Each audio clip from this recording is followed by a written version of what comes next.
I mean, I can hear you, so that's good. Holy crap, there's a button museum. Yeah, there's quite a few books on too. Grandmother's Buttons headquarters are located in the historic bank building in St. Franceville, Louisiana. St. Whatville? Francisville? Well, I think that's whenever, because up here we're like a lot of burgs and villes and stuff. Yeah. And then when you get down to Louisiana, they're all parish stuff. Yeah. So I think somebody got confused and put a ville down there instead of, just saying. Well, they had to be different. The St. Francis Parish. That would have been easier. LIB, that is a ville. Yeah. Welcome to Hip and Humble. I'm Aram. And I'm Mom. And we talk about all things antique and collectibles. And we are supported by Hip and Humble Antiques, LLC. We've got 2 locations. One just outside of Oklahoma City, Oklahoma, in Bethany, Oklahoma, at a place called Rink Gallery. We have another one in downtown Fredericksburg, Virginia, at a place called Oldies But Goodies. And for those of you who are not local and not all about driving, we also have an online store on Etsy, and that's Hip and Humble Antiques on Etsy. We are also supported by the WGSN-DB Going Solo Network. That's a national online radio network that plays us twice a week, so definitely check them out. All right. Well, this week we are actually talking about something really cool. We are. Yeah. We mentioned a few weeks ago the passing of my mother's uncle, Sir Lonnie Rex. Uncle Lonnie did a lot of amazing things. God put some incredible opportunities in front of him, and his willingness to blindly accept led to his ability to form some amazing relationships. If you have the chance to go and check out his book, My Amazing Adventures with God, reflecting on his life solidified in me the revelation that our lives are more often defined by our relationships than any of our personal successes or failures. Humanity's relationships distinguish our species. Pictures are an invention that allowed us to capture just for a moment tiny windows into those relationships. That's very true. Mm-hmm. But people's relationships to one another are really the reason why we exist.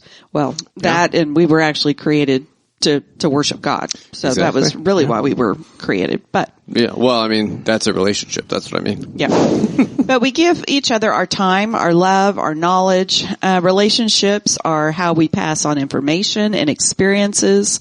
Our families are undeniably the center of our influence and the first place that we all kind of have access to that collective intellect that sets us apart from all the other lives on the planet. Mm-hmm. But God set up mankind with a familial relationship and designed us to help each other.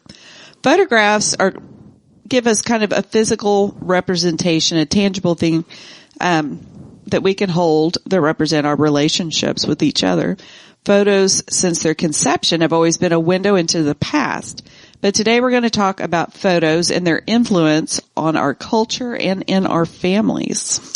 Yeah. No, I read recently a book by Dr. Gaia Vance called Transcendence. And in it she talks about the relationship that humans have had to nature and kind of why we are set apart from other species of animals other than the obvious. Right. And, yeah.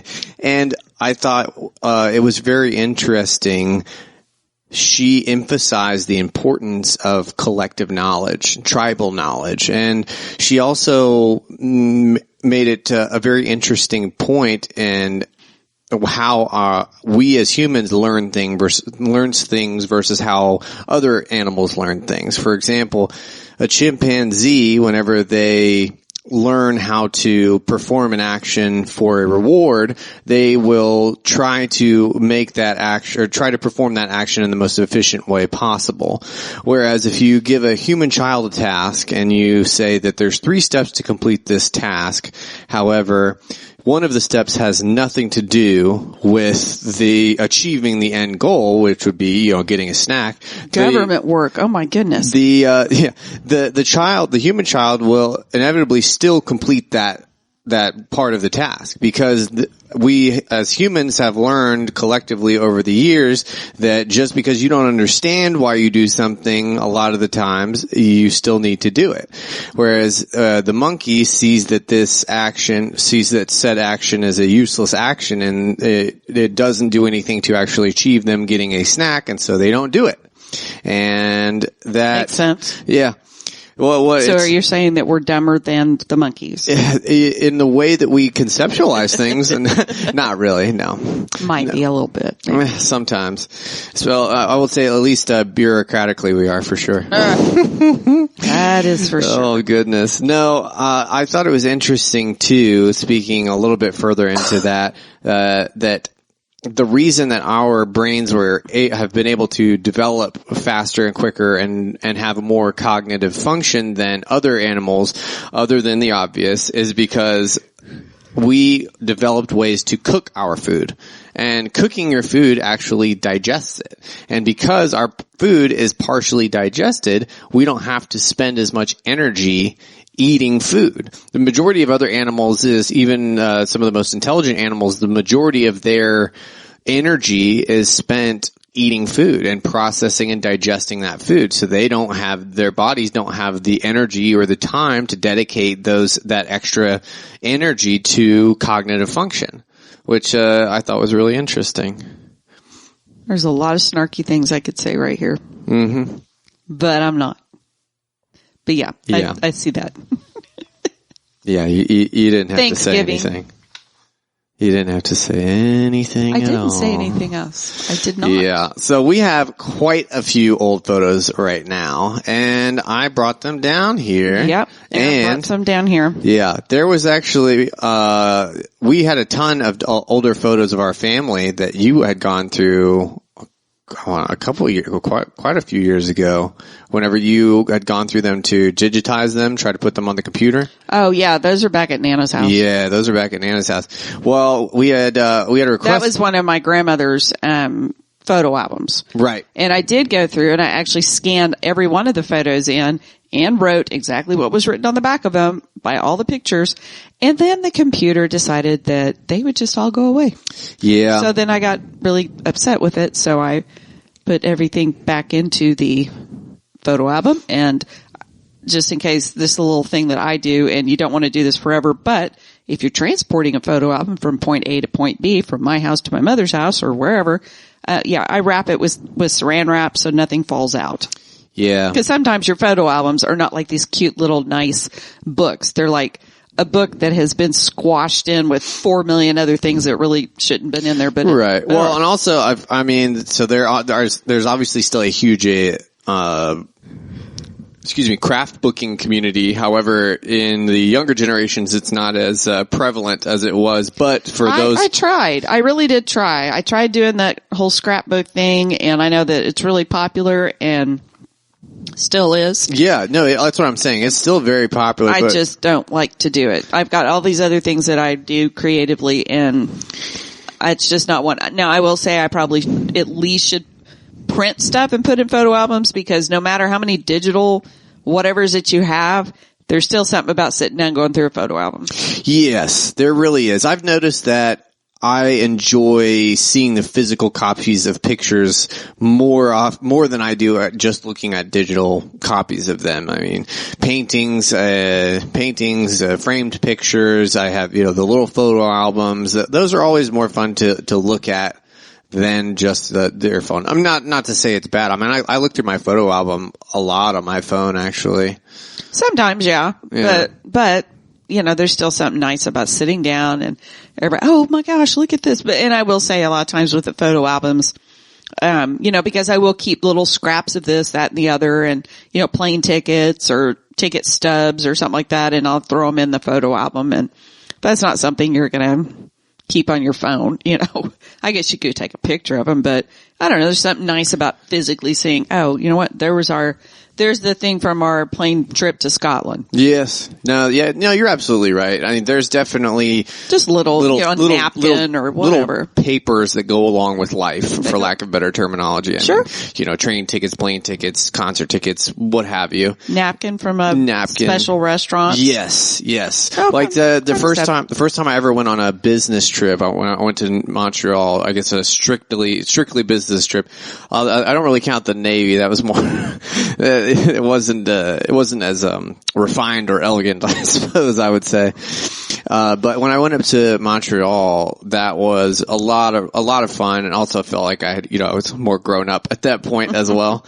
And, staying in a hotel, and I got a towel, a little tiny towel from the breakfast where the hotel served breakfast and all that. It was really nice. It's just these little things with insignias or what have you that remind you of these different places and just events in your life and stuff. So. Yeah. Well, and that's kind of the beauty of doing a scrapbook. So exactly. I know everybody, they'll get like the special paper and the stickers and the whatevers, and I think that's great. And I think that I really applaud anybody that sits down and it's an incredibly artistic skill. It really is. It really, really is. But for me personally, if I have a choice between spending an hour and a half on a scrapbook cutting out little whatevers, or I have an hour and a half I can spend on a quilt, I'm going with quilt. Well, and I will say too, cause I've looked into it, cause I do like handling pictures, and I've looked into scrapbooking. I got a lot up there. If you want to handle it. I am aware,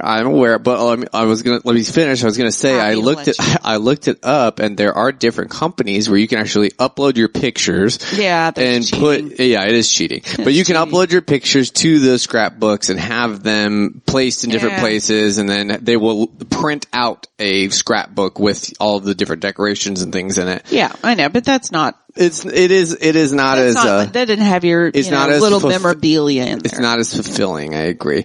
I wanted to say too, before we moved on from this, that if you are trying to upload old photos, the only thing you really need is a scanner and the software to upload it to. And there's a bunch of different softwares there are free softwares that you can download. Also, if you are lazy and you don't want to do it, then you just call one of your sons and have them do it. Yes, you do that. Or there are a few different businesses that you can look up online, and you can send your photos to them. They will upload them. They will send you the digital file with all those photos, and they will send you your photos back. That's a little scary, though. It can be. I definitely would myself opt to do it personally with the software, because it's hard to entrust your old photos to someone else. And the U.S. mail and the 8 million other people going through and stuff. Yes, absolutely. Which I mailed a box today to my son in Alaska, $60. Yeah. Holy crap. Yeah. No, it is ridiculous to get things up there. Also, whenever you were going through those photos, were some of them, I know some of them were damaged. Did you have to do any like restoration for any of those? Oh yeah, I have on several of them. Sure. Yeah. I'd have to hook up the external hard drive from the last computer, which I really do need to.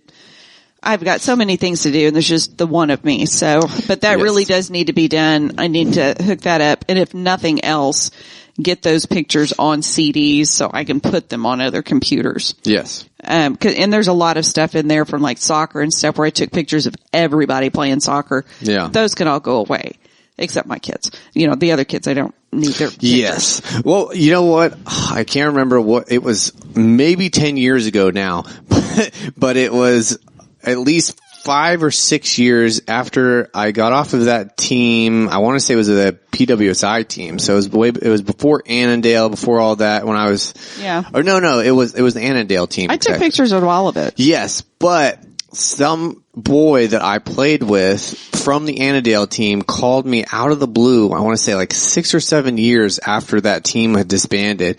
And he was like, "Hey, Aram, this is, his name." And I was like, "I'm sorry, who is this?" And he's like, yeah, we played together on this team. And I was like, okay. Oh, okay. Like and then it took me a good minute to be like, oh, okay. Yeah, I barely remember your name, but, he's like, And your mom go look up my picture? Literally, that's exactly what he asked me. He's like, he was like, does your mom still have pictures from that? And I was like, probably. I was like, it's almost been a decade, bud. She probably does, but finding them is another. Finding them is a whole nother thing.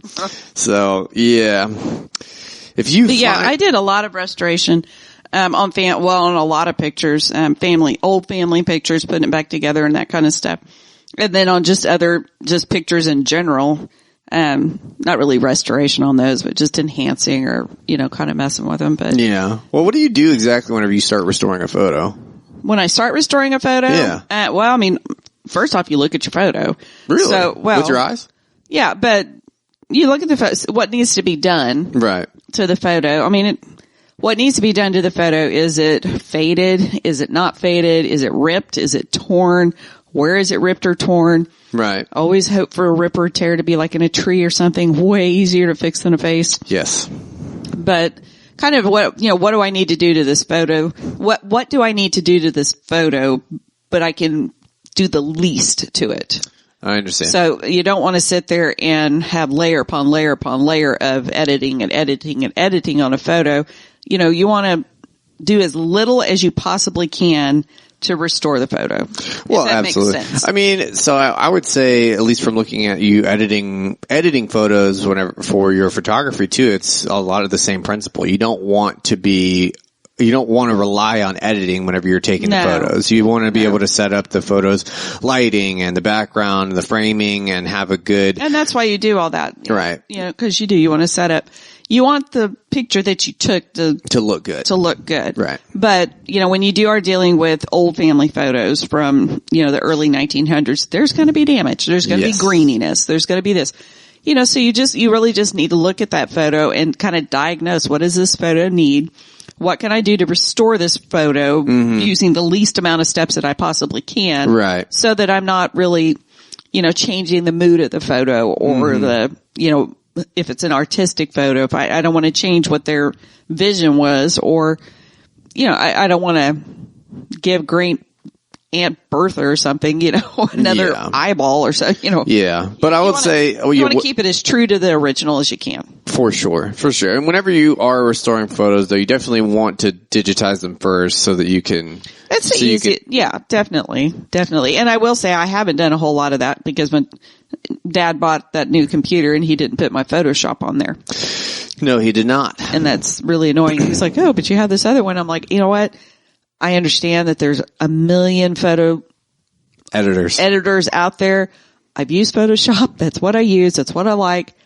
I don't want to learn another one. I want to be able to sit down and just do it. Well, and I will say that's the problem with a lot of editing software in general is that, editing software is fantastic and the innovations in editing software, are incredible. There have been some leaps and bounds made in video editing software. However, there is so much, and it is constantly changing. It's like learning a new language every time you open up a new software. I just don't want to do it. And I will say that no matter what software that I use, the main things that I've generally always used is going to be lightening the photo, darkening the photo, doing the highlights in the photo, dealing with the blurriness, and that's usually it. Yeah. Cropping. Right. Cropping. Occasionally I'll have to go in and fix blemish, or now if I have a tear or something or a hole in the picture, I will have to go in and kind of build stuff to fill in that hole. So that's a little bit more, but honestly, it's just basically cropping the photo, either lightening it, darkening it, or bringing out the blacks or the whites, making the contrast, getting the color right. And then pretty much anything after that is really not that much. A lot of that other stuff that's on there, there's 9 million other tools. I guess they're great to have. And, I probably when I get a wild hair up my rear end, I'll go, oh gosh, let's play with this. A lot of those are for whenever you're whenever you're trying to add different elements into it that wouldn't normally naturally be there. And I'm not doing that. Right. So. But when you're restoring photos or you're just, polishing photos that are polishing professional grade photos, you're not trying to add a ton of different things that normally wouldn't be there, changing the background or, putting another person in the photo. To me, at that point, that's not really editing a photo. That's creating a new photo. Well, that's what I mean. That's you're not creating a new thing. And I'm not really trying to do that. So, I mean, for my needs, for any just basic editing, all I need are those basic things. Right. Just the color balance, the different color balance, the noise balance. And then, something that I can do, put the blemish in, or, kind of fix a blemish or fix a hole, and I've got to kind of, copy and paste little tiny bits into that hole to, make it smooth out. But I understand. That's really about it. I don't really do a whole lot of the other stuff unless I just, for some reason, have a wild hair up my rear end and go, gosh, you know what? Today's the day. I think I will make everybody's eyes blue, electric blue, or Tell my wife that terminology. Her wild hair up my rear end.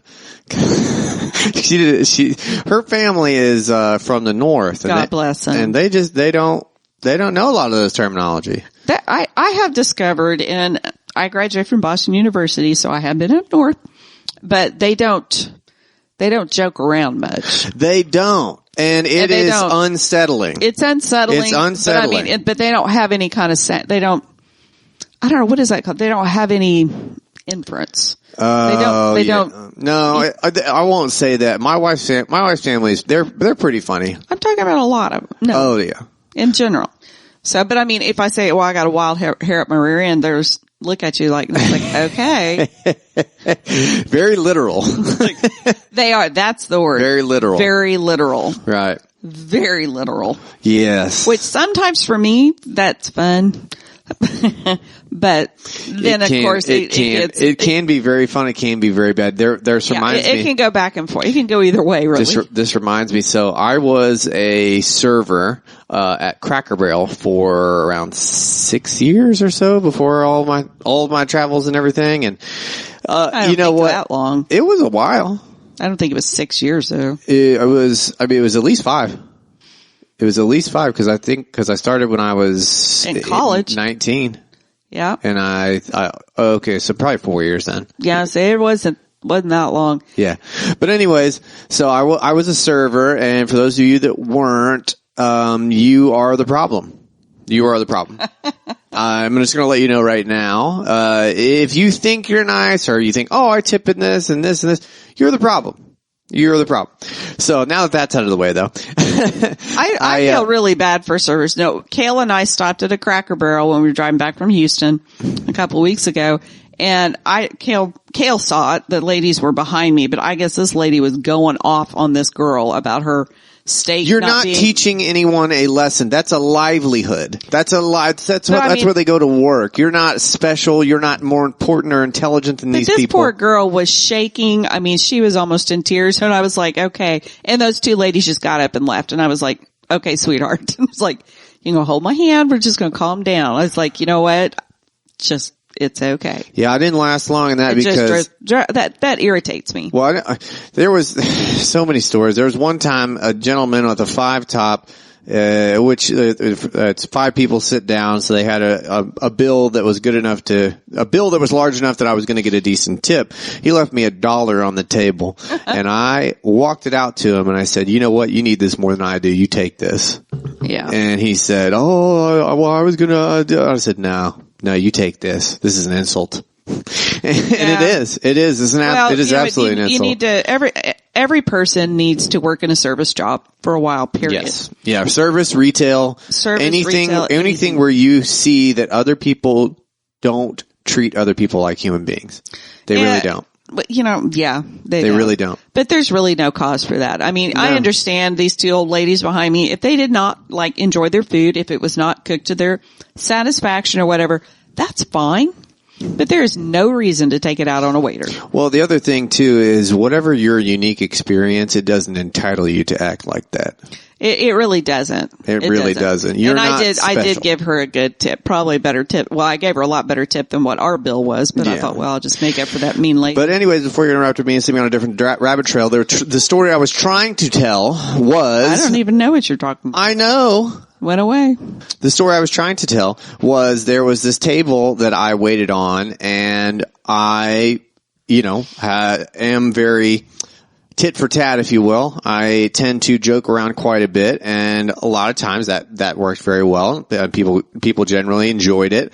However, I had a couple come and visit from the north, and they sat down at my table, and I started joking around with them as I normally do. I have my standard couple jokes that I told at every table, and yes, and it did not go well. It did not go well at all.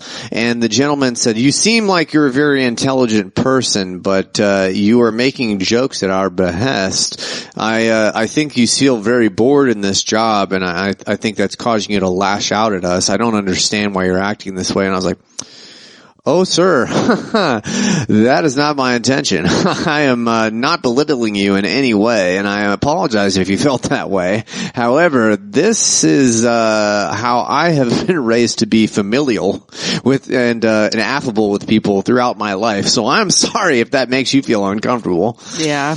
Well, and a lot of people they just don't like that. Well, and I think though, but living here where we've been for a while now, and kind of being around people from the north and whatnot, they always, all of the ones that I've dealt with, they always don't want to owe you anything. But you don't want to get too familiar with you. They don't really want to be in a position where they might feel like they need to do something for you. Yeah. And I think that kind of plays into it a lot too.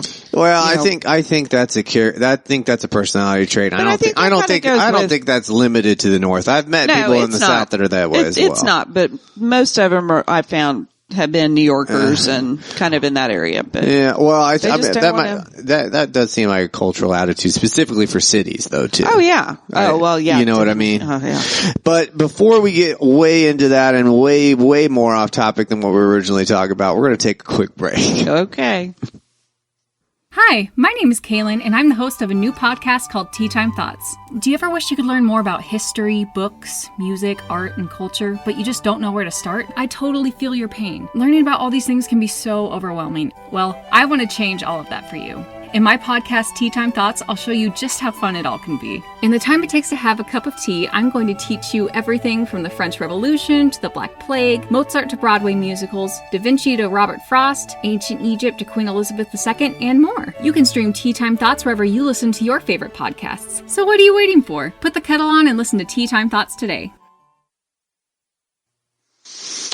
Well then, welcome back. Welcome back to Hip and Humble. I'm still Aram. And I'm still Mom. And we are still trying to talk about old photos. And Aram just keeps going off on his rabbit trail. Oh, see, this is where I get blamed. But before we get further into that, we are still supported by Hip and Humble Antiques, LLC. Thank you guys so much for your interaction this week on Instagram. It was awesome, and I hope that we answered your questions to the best of our abilities. What questions? Someone on Instagram this week asked us how to restore old photos and what the best way to digitize was. I didn't know that's what I was. I thought you were just asking. I was goading you into it. Were you? Yes, I was. You were goading me. I was goading you into it because I knew that you had done these things before. But anyways, I hope we answered that to the best of I know we answered that to the best of our knowledge, and I hope that helps you. I really appreciate that. The gentleman who commented is an old teacher of mine. He is awesome, and I wish you very well. If you are watching this, thank you very much. It was very nice to hear from you, and I do very much enjoy your posts on social media. We are also supported by, before I move on to that, if you really like what we're doing, please go ahead and check out our Patreon. You can leave us a tip on there, patreon.com/hipandhumble. Our Instagram page, for those of you who are not following, is hipin.humble. That's hipin.humble on Instagram. We are still also supported by the WGSN-DB Going Solo Network. It is a national online radio network with tons of great content and creators. Please go ahead and check them out. All these young people on their phones can't get them off. Whatever. Except for whenever somebody's trying to contact her. Whatever. I can tell you how many times I have tried to call anyone that lives at this house. Anyone. And I think there was a time I was stranded. Oh yeah, I had blown a tire when I was coming home from Connecticut. I had blown a tire on 495, and I called your phone about 10 times. I called Dad's phone about 15 times. Called Kale's phone, I don't even know how many times, because I couldn't Did you try tabbing? Yes, I did try tabbing. Didn't answer either. No one at this house answers their phone. Why do you have them? Why do you have them? I do answer my phone when you call now. Well, you know what I say? I answer my phone if I have it by me. And actually, I answer it more now because I have it on my watch. That's why Dad put that on my watch. So it's literally attached to your arm. So it's literally attached to my arm. So that way he can, number one, find me. Yeah. Apparently he also got me the watch where if I fall down, it will call him. That makes sense. Well, I mean, that's a good thing. See, I got my newest bruise. I got bruises like right here. I'm not even sure what I did. Yeah, I burned my arm yesterday. And I had bruises on this arm, but that was from, I had that, new brace made for this arm. Yeah. And that guy, just like, I don't understand, folks. If you're medical people, maybe you can explain this to me. But number one, he was 30 minutes late for the appointment, which I get it, but this is occupational therapy. It's not the ER. So, and he's like, well, I was just going over your file. And he's like, your arm, boy, it's just screwed up. And I'm like, wow, thanks for reading my file already. Okay. And then he starts, yanking on the arm, and he's like trying to get it to turn over, which my arm does not. He's like, there's really no supination there. Blah, blah. And I'm like, yeah, I know. It's like, if you look at the other little part, it just says, I need you to make me a new brace. The end. Mm-hmm. Yeah. And then he didn't know how to do that. And he's like, I don't think we do that here. And he was not a new to doctoring. He was a new doctor at Bethesda. And so I was like, you see that little machine over there and over that cabinet? We're going to get the material out of here. We're going to stick it in that machine. It's going to heat it up, and then we're going to put it on my arm, and it's going to be great. He's like, I did not know that. I'm like, thank you. Thank you very give much. Me somebody else. Mm-hmm. Maybe an actual occupational therapist, not the doctor of occupational therapy. Give me the one that does the work. Yeah. That's the one I need. Yeah. Whatever. Anyway, he ended up leaving a lot of bruises on my arm by the time he got done yanking and stuff. Mm-hmm. It was annoying. Yeah. But no, I that time whenever I was trying to get a hold of you guys, called you guys that many times, I was stuck on the side of the road because it was, I want to say about 103 degrees out. And so my tire would not come off of the back. Like I had the spare, and I'm sitting there and trying to get it off. And, I'm in, to the right of the fast lane. I'm in the middle next to the median. I'm not, because it blew right as I was coming out onto like a right exit, of course. And so I'm trying not to get hit. Just for the record though, you thought it was a really good idea to call your mother to help you with a flat tire. Oh no, I called Dad first. Okay, well that'd be a smarter bet. Yeah, call Dad first. What your mother's going to say is call your dad. Yeah, call Dad first, then called you, then called Kale. Did you think about calling the insurance people? No, I'm not paying money for a flat tire. That's what they're there for. Not for a single flat. If all 4 tires blew, yes, I'll call the insurance. But 1 tire, not a chance. So why were you calling me? What was I going to do? I was calling you so you get Dad to answer his phone so you come out there and give me a better jack. To Connecticut? No, I was on 495 coming from. You know what? This story has devolved. We are not even on topic. If there was a picture of that, I would prove it and show it to you all. But speaking of pictures, we have been. Prove what? I know what a person with a flat tire looks like. Yeah, so do I. They're like hot. Sweaty. That's what they look like. You're attracted to some interesting things, Mom. Huh? You're attracted to some interesting things. No, you would be hot and sweaty. You said it was 103 out there. Yeah. Yeah, I did say that. It'd be like a wavy picture. I don't know about that. Oh my goodness. But thanks to a lot of our estate sale adventures, we have a lot of antique photos. Well, we do. I don't generally buy photos from estate sales or antiques. Now, a lot of times you'll just have them in a box, and so they'll just give them to you. And to me though, it always breaks my heart when I have these family photos from some mysterious family that who knows who they are. But I'm like, come on, somebody in your family needed to be the archivist and put these in an album or give them to people or, for whatever reason. But if it does come to the point where you're like, okay, nobody wants these pictures, we know that this is our family from 10 generations ago, don't throw them away and sell them. Go give them to your, state's, archival historical society. Every state's got a historical society, and they like to keep the genealogy kind of what's going on in that state. And they'll keep genealogies and who graduated, from this high school and who did this and who did that. And they really do like to have these photos. Well, and they're fantastic for the historical societies, also for our country's history, for the state's history.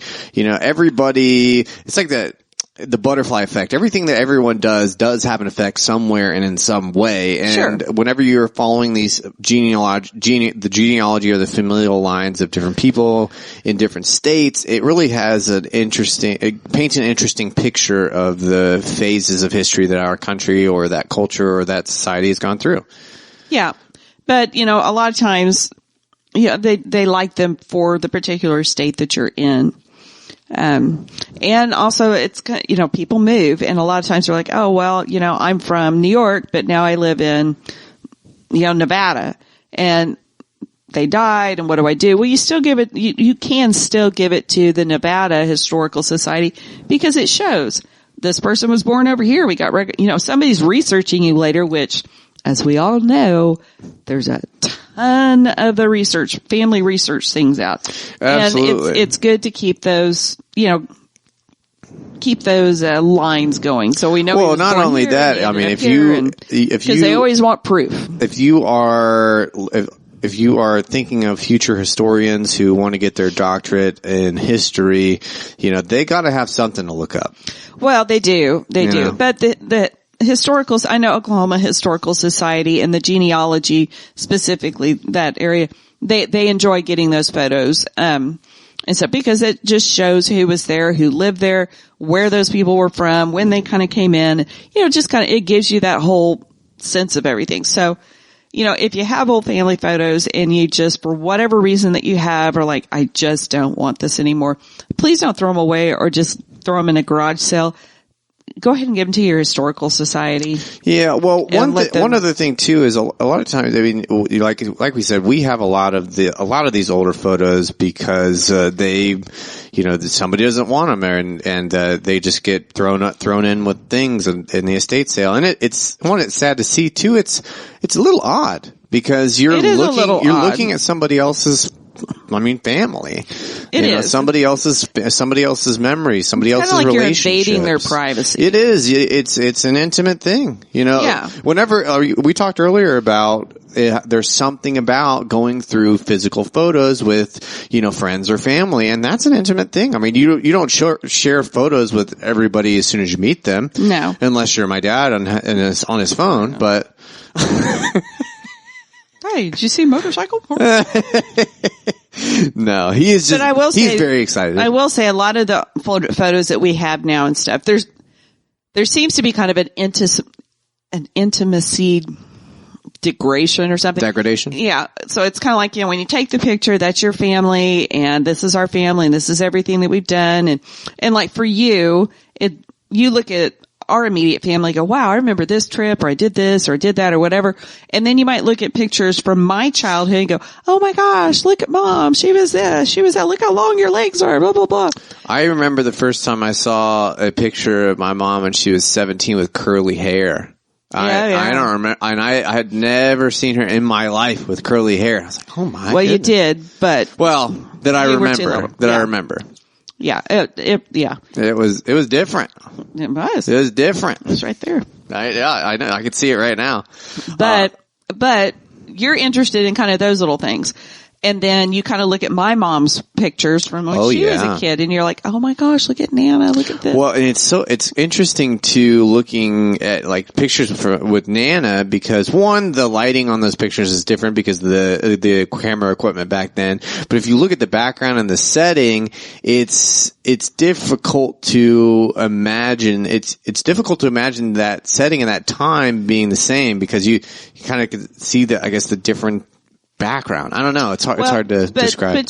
But for like you look at Nana's pictures and my dad and Papa's pictures and stuff, and you know, when they were little and stuff, you're like, oh wow. And you can still kind of relate to it. And you're like, oh, you know, but then you go back to my grandmother's pictures and you might go, wow, you know, because you knew her. Yeah. Wow, I knew that. But then you might look at her mother's pictures and you're a lot more distanced away from that person. Yeah, okay, it's family and that's really neat. And then you go back a little bit further and you go, so as you kind of keep going back, even in your own family trees, you're very distanced from those people. Oh, absolutely. So you don't have quite the emotional ties that you do with.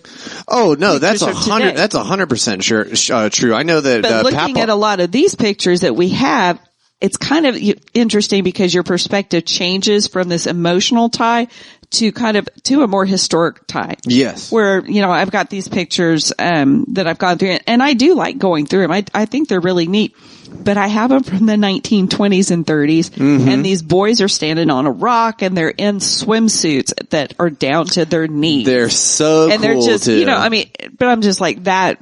It's like a classic picture and it's just really neat. Yeah. So, I mean, it kind of morphs from, you know, this family emotional thing to eventually it's almost a historic or wow, you know, that's kind of in my head what I would think of people in the 1930s. It's like an experimental observation rather than a relational view. Right. Well, for sure. No, I think you're absolutely right. Even looking at my great grandmother's photos, if I look in at some of the other people that were in those photos with her, I mean, I didn't know, I only knew her from her generation, from her immediate family. I didn't know, you know, your grandpa. I didn't know anybody else from that family, really. So there wasn't anybody else. There wasn't. They were all dead. They were all dead. And then except for Mom and Lonnie and my grandmother. Exactly. So she was the only one I knew. So even looking at other people in those photos, I was like,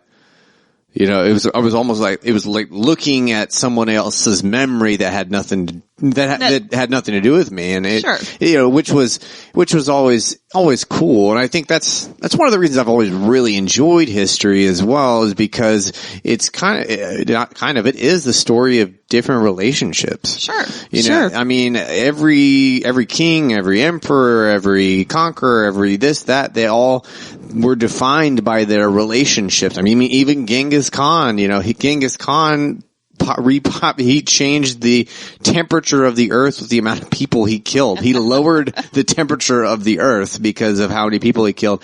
And because of how many people he impregnated, there's like raised it up again? No, there's like a 33% chance that you're related to him in some way. Or not 33, but relative.